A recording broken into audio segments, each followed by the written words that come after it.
Story begins with a child opening presents. The first present he opened is a small Velveteen rabbit. He immediately does as I would have, and he throws the Velveteen rabbit to the floor while he opens other presents. Years later in seminary, I would take a better look at this story, and it would stay with me for the rest of my life, offering a perspective for the life that I would lead. The opening words penned by Marjorie Williams in 1922. There was once a Velveteen rabbit, and in the beginning he was really splendid.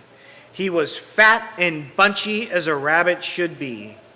His coat was spotted brown and white. He had real thread whiskers, and his ears were lined with pink sateen. The first thing that struck me about this opening description was the fact I didn't know what they were talking about. I'd never heard of Velveteen. I'd never heard of Sateen. I knew velvet, I knew satin, but those are different things. What I learned as I got older was Velveteen and Sateen were cotton variations that were made to imitate velvet and satin. But Marjorie, of course it doesn't mean they aren't plush. It doesn't mean this stuffed animal wasn't soft and huggable. It was just made more sturdy for a child. So Marjorie takes her time and tells us how pretty and plushy this rabbit is, and she goes on to tell us that the boy loved the rabbit immediately for about 2 hours. And then the Velveteen rabbit was banished to the toy box. Life happens. How many times have you expected a gift to be loved, whether it be Christmas, birthday, or any other gift-giving time, in that gift to be brushed away by a child interested in something else? How does it feel relegated throughout our lives to be banished to the toy box until needed? As we grow up, it happens over and over again, and we're forgotten. We're put away, and sometimes as people, we're just lost to the world around us, overlooked. There was this time a few years ago in my life, life wasn't playing out according to my childhood expectations in the manner that was simpler as expected by my parents or my brother or anyone else. Actually, I was in a time full of regret and full of shame. During that time, I had a cat named Sweet Pea. She was such a lovely cat, a fat cat, a fluffy cat, but most of all, a real cat. She looked up at me with love when I felt like the world was looking down on me. She looked up at me with hope when I felt like the world was hopeless. She looked up at me, then she would look down, purr, and fall asleep. She needed very little from me. When my oldest stepdaughter was in high school, she had to write a poem for English class, and she said she couldn't come up with anything that she wanted to write about. So I said, "You can write about anything. Watch." And I penned a poem about our cat. And after finishing that poem, I knew that I had immediately struck gold. It went like this: Sweet Pea is a kitty cat, she's tubby like a ball. Sweet Pea is a kitty cat, off the couch she'll often fall. When Sweet Pea likes to visit, she'll come to me and purr. And when she wants some tea, she says, "More tea, dear sir." Sometimes she just sits around and the dog gets really frisky. She thumps him on the head and he knows it is very risky. But often when I sleep, she crawls upon my chest. She purrs so soft and rumbly, Sweet Pea is the best. And it's true, she was the best. And I remember one day my wife woke me up saying there's something wrong with Sweet Pea. Sweet Pea was convulsing on the floor, crying. It was the day before Easter. I had a service to plan, and it was struggling to plan itself. There were problems left and right, but my friend looked up to me and cried. I looked down in fear as we drove to the emergency vet, and later I would look down upon her in grief when we said goodbye. I looked down upon her with love as she looked up at me and drew her last breath, then fell asleep. Sweet Pea has been gone for a long time, it feels like. And yet she is still just as real as that first day she looked up at me with love. But back to the story. Over time, this boy, the Velveteen rabbit had been banished to the toy box because the boy already had a toy that he loved. And one day it got left somewhere, and the toy was gone. And while the boy was away, the toys were chatting, because in this world, the toys talk. What is real? Does it mean having things that buzz inside you or a stick-out handle? The Velveteen rabbit was asking this. Real isn't how you're made, said the skin horse. It's a thing that happens to you when a child loves you for a long, long time, not just to play with, but really loves you. Then you become real. Does it hurt? Asked the rabbit. Sometimes, said the skin horse, for he was always truthful. When you are real, you don't mind being hurt. Does it happen all at once, like being wound up, or bit by bit? It doesn't happen all at once, said the skin horse. You become. It takes a long time. That's why it doesn't happen often to people who break easily, or have sharp edges, or have to be carefully kept. Generally, by the time you are real, most of your hair has been loved off, your eyes drop out, and you get loose in the joints and very shabby. But these things don't matter at all, because once you're real, you can't be ugly, except to people who don't understand. See, you have to understand why Sweet Pea was so important to me. Someday, you might notice, or that time may have already struck, that you look up and the world is upside down, and we can't help but struggle to keep emptiness at bay. This is part of what makes us who we are, and it may not be just, and it may not be deserved, and it may not be good, but it is what it is, whether we like it or not.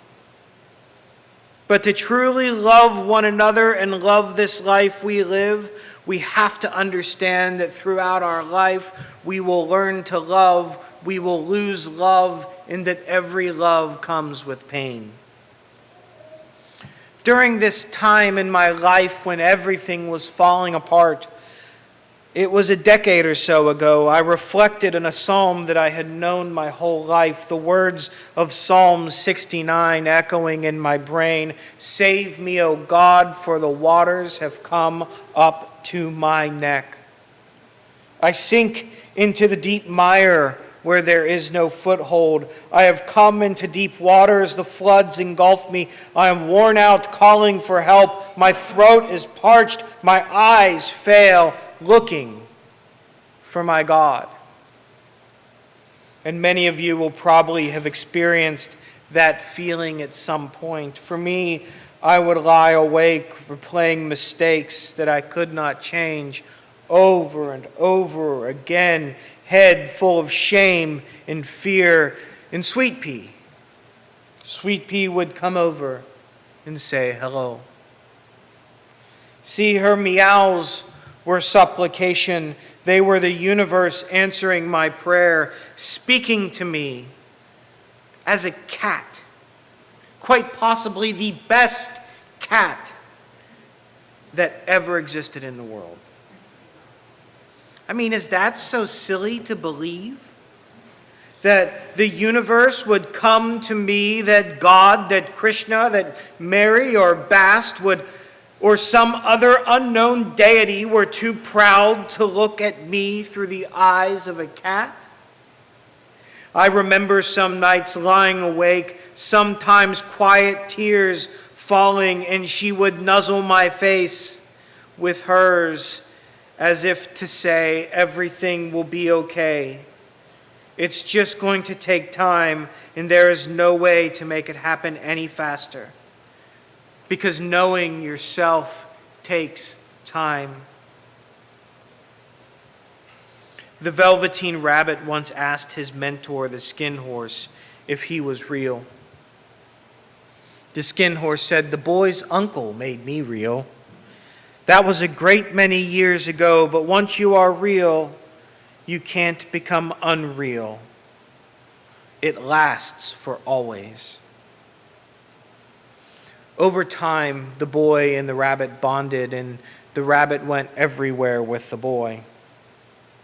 During this time, he became less squishy, his velveteen worn flat, his eyes starting to droop a little. Maybe one would even fall off. After a long day of playing, the boy ran in for dinner, forgetting his rabbit outside. But at bedtime, he had not forgotten his rabbit. And if anyone knows a child who needs their toy to go to bed, you will understand what Nana, who ran the nursery, would have had to deal with. So she ran outside and she got the bunny and she said, "Fancy all that fuss for a toy." The boy wasn't having it, saying, "Give me my bunny. You mustn't say that. He isn't a toy. He is real." That night, the bunny's sawdust heart was full of love.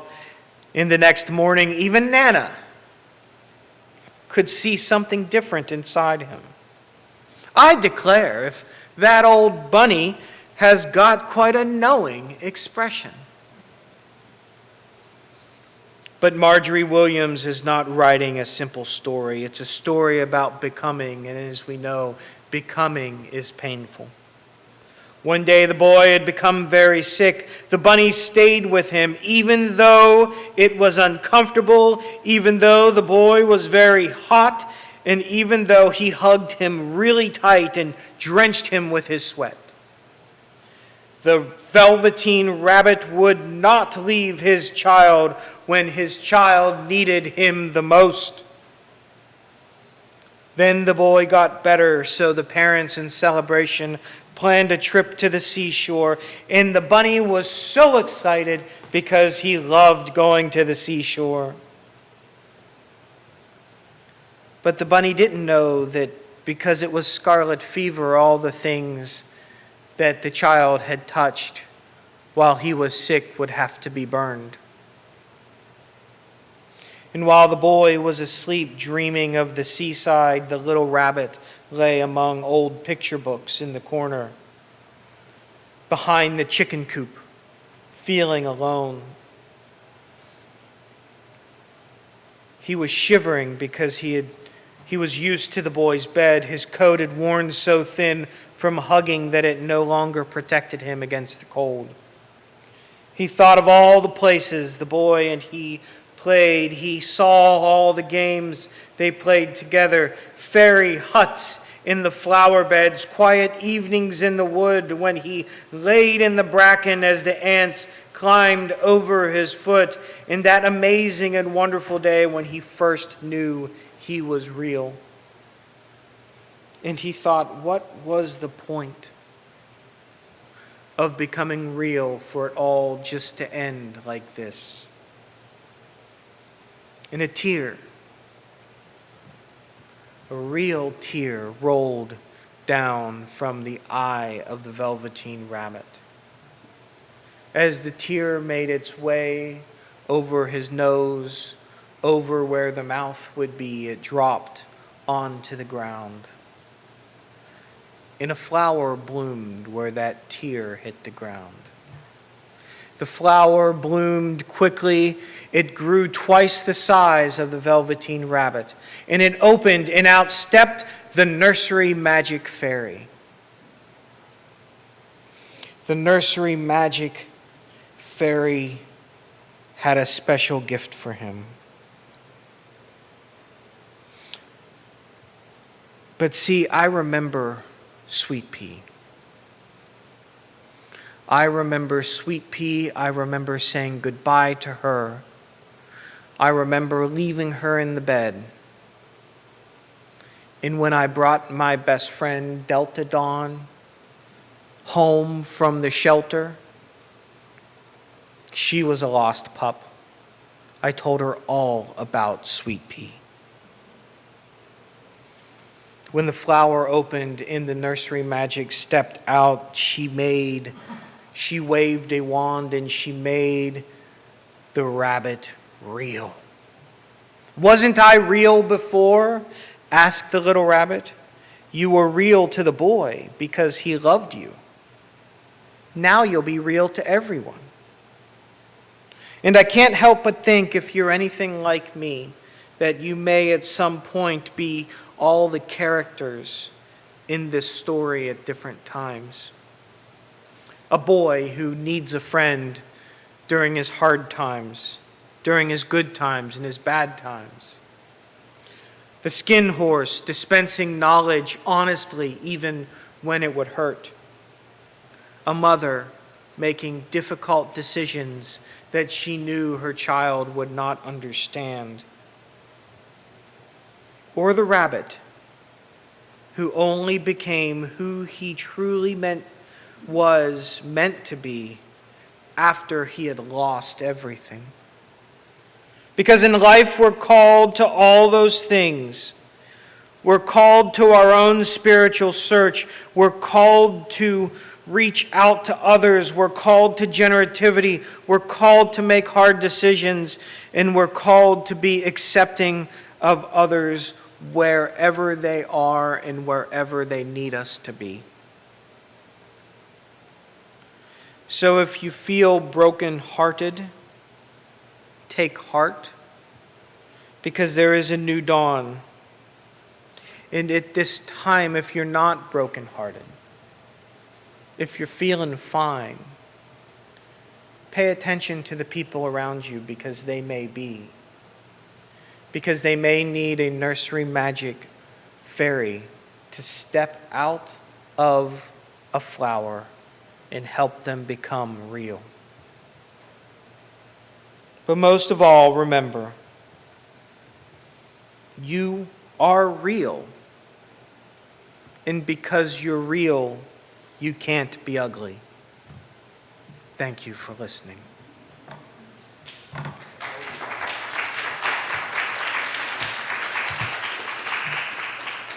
My words of benediction are very simple. Be real. Know that you're real. And help all the people who still haven't figured it out yet become so. Thank you. He's open to maybe 95. There's more love somewhere.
sing number 220, Bring Out the Festive Bread.